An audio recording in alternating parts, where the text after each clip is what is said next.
Welcome to another day of Ether Raids. We are taking on Orion.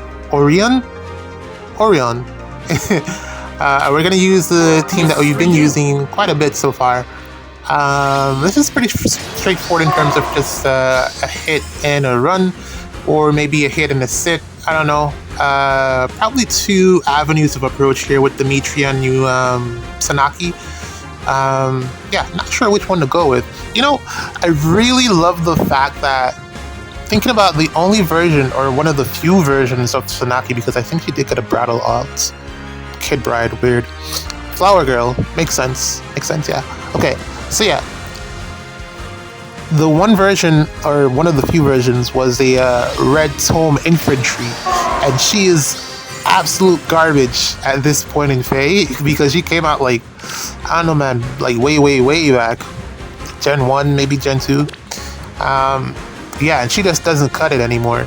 So I really love the fact that they've given us this new version of Sanaki that is just a complete powerhouse. Yeah, it's sad to say that eventually all of our old favorites are just going to completely fall off, and we're just going to have to bench them, because that's just like power creep. And unless you're just willing to feed everything to that unit, there's just never going to be a point where it's going to be strong enough to actually keep up. Unless you have like some type of effective damage that normally ages pretty well. Once you combine it with, you know, things that they need currently, which is like damage reduction, piercing, stuff like that. But armor effective damage, I find that ages pretty well, especially when you are able to increase the BST, or at least the attack stat of your unit over time. So yeah, I think that should be able to stick around, but everything else is just going to fall off completely, because just in terms of pure damage, it's very hard to keep up attack versus defense. And Sanaki was one of them that fell by the wayside. So this dual version of her is actually, I think, well received for that alone, at least. That you get another version of her that is actually playable in game for the people that needed or wanted a usable version. So I'm at least happy about it. That was just something that I was thinking about randomly. Terrifying unit, man, really powerful. Her playstyle is just like so versatile. There's so much that she can do, but then the counterplay to her is also a thing. So yeah, we're gonna just sit here with Dimitri, and Dimitri's gonna take care of the rest. Luckily the pots were like well within reach, so didn't necessarily have to stress too much about it. And from here, Dimitri should be able to clean up. Yeah, this should be good. I mean, I can use the dual button just to get out of the range of Sothis here, but she won't have that extra movement, so it'll be fine either way. But yeah, I mean, why not? I rarely ever use it, so let's take advantage of it and back up all the way down here and let Dimitri handle everything else, because he's just that good. Unfortunately, he is going to be taking the 5 chip damage every single time. But what you wanted? Yeah, I think the counter to the chip damage medal will probably be a status effect. I don't think they'll just give you a unit. It's probably going to be a status effect. If they give you a single unit, then that's pretty like money grabby, like, because you have to then pull for that unit. Whereas if it's a status effect, it's either going to be a skill, or even if it is on a unit, eventually that unit's skill will be passed along as a passive eventually. So yeah, yeah, I think this is something that won't last forever. It can't. It's too strong. It can't last forever. But Dimitri's done here, taking on Ivy, who is bonus, but yeah, man, Vantage, just that strong. GG's, another quick one, or at least a quick one for today. See you in the next one. Alright, welcome to another day of Ether Raids. We are taking on a Japanese player here, and we're going to go with the Claude team, because Claude is just that good. But we're going to go in with Crom. First up, I still haven't decided on whether or not I'm going to commit my second copy of No Quarter to this Brave Crown just yet, because I primarily use him for Gale Force, and his refine is in a couple of months, so he's probably going to hit even harder. So I'm kind of just biding my time to see what happens with that.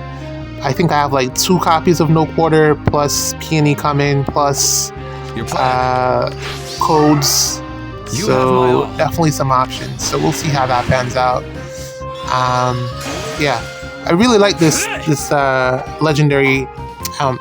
Brave Crown. I really like Brave Crown in terms of what he's able to do. Why not? It's just that he is falling behind the power curve a little bit in terms of being able just to put out raw numbers. Units are getting just that much more power these days in terms of defensive bulk. So he's struggling to hit through, and Pavis is also a thing with Hardy Fighter and the Marth Ring. So yeah, a lot of challenges. May need to find another hit and run playstyle eventually. Probably that's not even really the problem. It's just like it's really beneficial to have 2 units, 2 ranged cows that can Gale Force. And if one of them can't do it, then you're probably just gonna have to go to I'm just gonna try to kill you then. Which means that we only have 1 ranged unit that can Gale Force. Yeah, so I might switch his build to maybe just swap him out for another dancer entirely. I don't know. There are still options that we can select from. You ready? But unfortunate is what it is, really. When did he come out? Like 2 years ago now, or at least 1. Over a year and some change. He's been out, and he's finally fallen off in terms of just being a tank buster. The armored units are just so strong, for Mortis included. And I was looking at just the overview of that new Neathauger. He probably might have weapon triangles advantage, but there's no guarantee when she finally comes out. I'm thinking she'll probably be like a light mythic would make the most sense. Yeah, what am I saying? Light. Dark mythic would be the most would make the most sense, because you don't want her having you don't want that unit being blessable. If she has that ridiculous amount of bulk, if she can get like 80 health every season, it's going to be a pain to deal with. That's a level of power creep that I don't think they want to introduce into the game just yet. But for what she is, I think she's strong enough to at least be a mythic for a month, and we can try to figure it out. Yeah, but I wouldn't want to deal with that week in, week out, like with bonus stats and bonus health. No, thank you.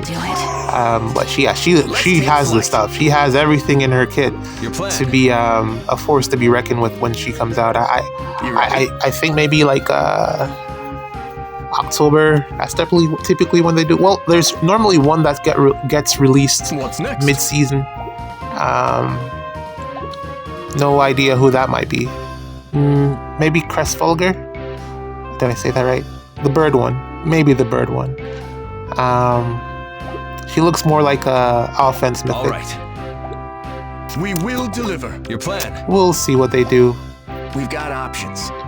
Alright, I think I'll go with Claude here. Looks like the gravity is really the best approach in terms of being able to have enough space to retreat into, because this will hinder Leon's movement, and we can take out Golveg as well, and we look good. I think what I'm going to do is leave, well, I've already set it up to leave, what's her face? Ready when you are. Oh, that red flyer for last. Voice crack. Voice crack. Okay. I've set up to leave that red flyer for last. I can't remember her name right now. Aversa. There we go. And then Aversa to get the pots, and we'll close out the match afterwards. We're going to be playing a double today, so we should be good. And then we'll call it a day. Anything interesting going on? Oh, finally finished. I finally finished Ozark, and man, that last season was just such a big headache, man. Like I had like there's some characters that came, or like there's a character in the show, or you will notice it if you're watching, or if you ever if you've ever actually watched Ozark, you probably know who I'm talking about. This one character that just makes the worst decisions imaginable, and then everyone has to fix all of the mistakes that this character has made, just so that they don't end up dead. And it's kind of annoying for story progression. What's next, your orders? There were better ways to go about doing it in terms of just progression of the story, but a lot of the stuff that happened just felt like completely unnecessary, and then there was just some bullhead writing in terms of like there are decisions that were made that could have been avoided, just to get to a similar plot point. The ending was, I feel, dumb. I don't know how else to say it, man. The ending, I feel, was pretty dumb. Like, the motivations for the characters felt insufficient. I don't know, man. Overall, it just felt like a really worst version of Breaking Bad. It felt really forced in terms of just the drama. It was just dramatic for no reason. But in terms of having a show to watch, it was there. I think I'm trying to figure out what else I'm going to pick up after this. That was like the only thing that was on my watch list. But yeah. Oh, I haven't watched the latest season of Rick and Morty, so I'm probably going to do that. But yeah, I was. Your orders? It wasn't boring. Let's leave it at that. It wasn't boring. We will deliver. There we go. Let's get the pots and call it a day.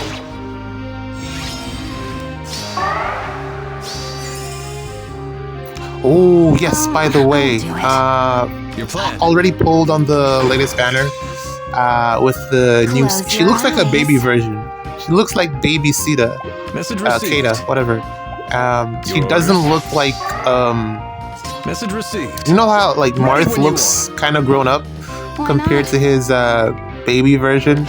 This version of Kata still looks like baby Kata, but with a spear. her legendary version looks kind of grown up, but this version is still looking like a kid. I think I